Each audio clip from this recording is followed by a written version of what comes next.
Hey guys, Tim Ballard with Ballard Enterprises here again. This is the second video in the series about performing snow work.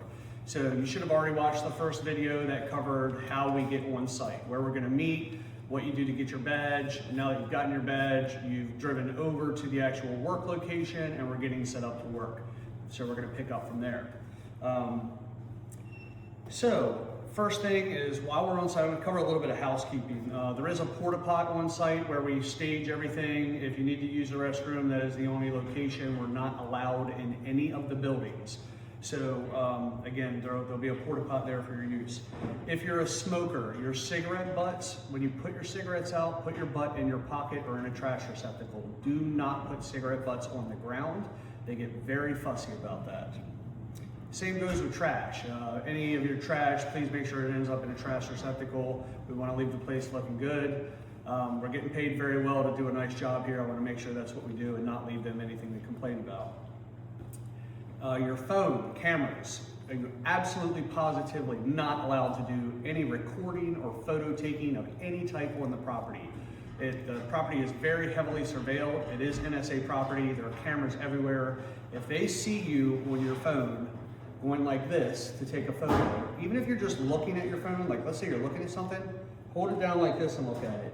If your phone's up like this and you're taking photographs, or if you're posting on social media with your location or anything like that, the NSA police will come over, they will confiscate your phone, you won't get it back, and there's nothing I can do about it. Do not record anything, do not take any photos, do not post on social media with your location. They take that very seriously. All right, work habits. So it is going to be a marathon. It is not a sprint. They're long hours. You're going to be doing a lot of walking. So just remember, pace yourself so that we can get through the entire event. If you signed up to come on, unless you've cleared it with me prior, you are expected to stay for the entire event. You're not to leave early. It really screws up our teams and puts a heavier load on the rest of the team when you leave early. That's not acceptable. If you do that, you're most likely not going to get invited back again unless you have a really good excuse. I had some guy last time tell me he needed to feed his puppy. Like, come on, bro, you're not getting invited back. That's some bullshit. Don't pull that on me, all right? So my point being, you need to pace yourself so that you can make it for the long event. Some of the events are short. They're 6 to 8 hours, whatever. Some of them are really long. We could go 24 hours plus. So you need to pace yourself for that. So what does that mean? You need to stay hydrated. Make sure you brought plenty to drink, plenty to eat. So stay hydrated, keep your calories up. Feed yourself, give yourself plenty to drink. Don't run out of steam. Make sure you pack yourself plenty of food. I always bring more than I need to, and I take some home. That's the way it should be. Don't work so hard that you're sweating. So if you're sweating, you're working too hard. What's gonna happen is you're gonna work hard, you're gonna sweat, and then when you take a break, all that sweat is gonna get really cold and you're gonna hate your life and you're gonna wanna leave. Trust me, if you're sweating, you're working too hard, slow down. It's a marathon. We want you to keep a nice steady pace so that we can work the whole time and you don't fizzle out on us or turn yourself into a popsicle. Trust me, I'm speaking from experience here. In terms of breaks, so what we'll likely do is we'll get out there, and once we start working, we'll probably work for a good 6 or 8 hours straight, nice slow steady pace, and at that point your team will start taking breaks. So let's say you're on a team of, just for argument's sake, 4 people. What we'll do is we'll take a break, 2 people will go on break, 2 people will stay on, and then for whatever amount of time that your sidewalk captain tells you. Most of the time we do 1 or 2 hour breaks. It's normally what we do. So 2 people will stay on for 2 hours, while 2 people take a break for 2 hours, and then you switch. I cannot stress this enough. Do not take advantage of this, okay? If it's not your turn to take a break, don't take a break. If you're on break for 2 hours, break for 2 hours, not 2.5 hours. This all gets documented. The people that take advantage of the break schedule and put extra work on the rest of their team or taking advantage of the kindness of the rest of their team, you will not be invited back. Okay, we give plenty of breaks. I'm not going to work you to death. You'll have plenty of breaks. Don't take advantage of it. And in terms of breaks, I'm going to introduce you to Jeremy Chen. Jeremy, turn the camera around and say hi real quick. That's the man right there. He is our sidewalk major. He puts together the break schedule. and he'll be handing that out to the individual sidewalk captains. Sidewalk captains will then administer the breaks with the teams. So that's the way that's going to work.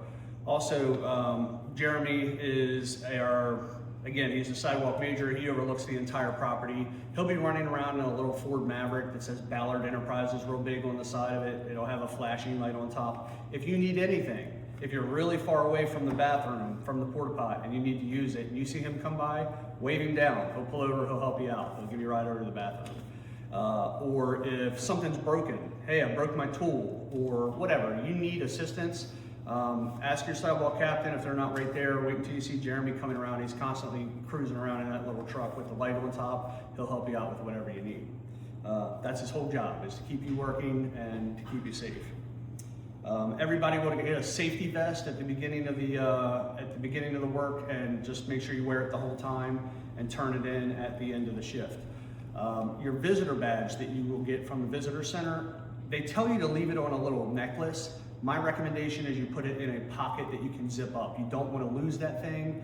NSA takes their security very seriously, and if you lose the badge that gains you access to their property, you're going to get a federal agent knocking on your door the next morning, and that's never a good morning, right? So don't lose your badge.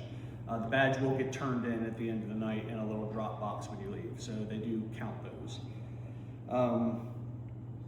Again, if you break something, please let us know. It's really important that we fix it. You won't be in trouble, I promise. I just need to know it's broken so that I can take care of it. We try to do a good job for our customer, and letting them know in advance if something's broken is part of that job.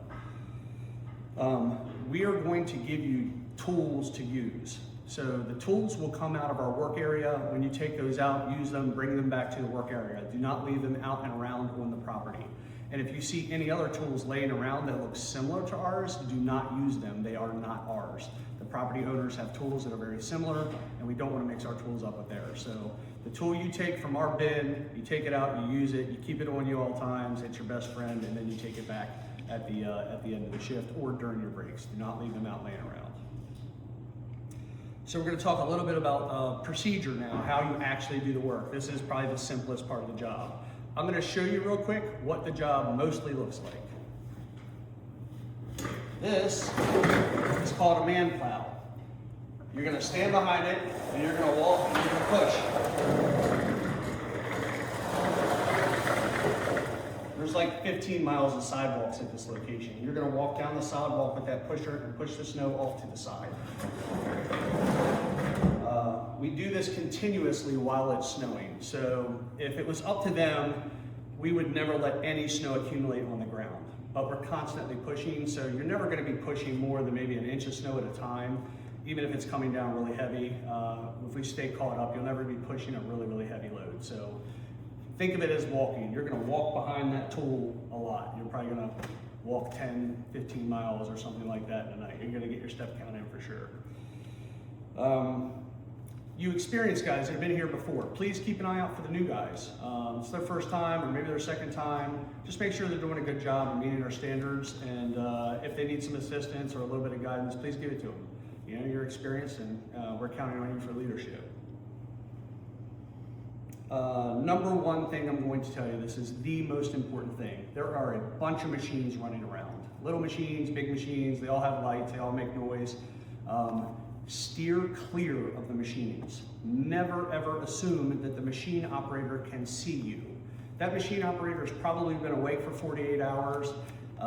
His or her significant other pissed them off last night. They're distracted, they're thinking about something else. Visibility is really low because the snow's coming down heavy.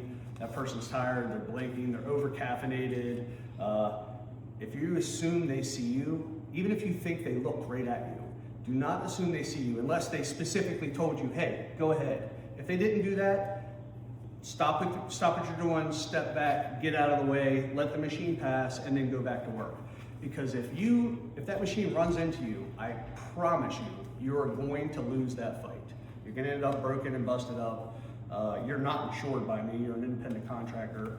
Don't get yourself hurt. Please stay away from machines. I can't stress that enough. That is a fight that you will lose. All right, so I'm going to talk a little bit about salt as well. So at the very end of the event, we'll end up spreading some salt. Super, super simple. you're gonna have a 5-gallon Home Depot bucket full of salt, and we need to put it down on the sidewalk and on the edge of the curbs. 2 ways to do this.